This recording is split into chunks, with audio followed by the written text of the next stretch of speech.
Question 35 is about variation. Look at the result. We have this chart, okay? The seed mass and the number of seeds. Okay, so look at here. Although it's like this continuous change, but obviously it is a continuous change. It is just like a normal distribution, right? It's a continuous change, okay? So this variation is continuous. So continuous variation.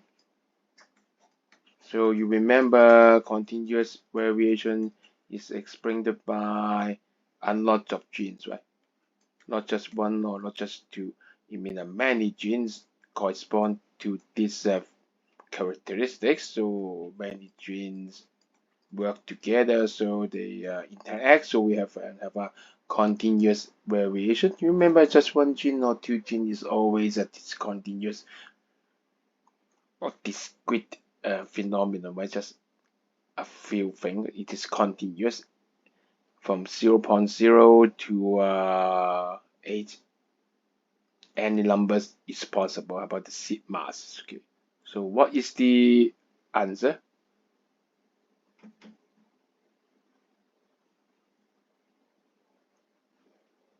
The answer is D. Why? This continuous variation? No. Monohybrid cross is about 2 genes? No. 2 linked genes? No. Polygenes, okay, more than 1, more than 2 genes, many genes making this characteristic, so it's a continuous one. So the answer is D.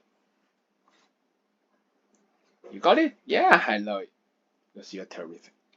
See you for next question. Bye.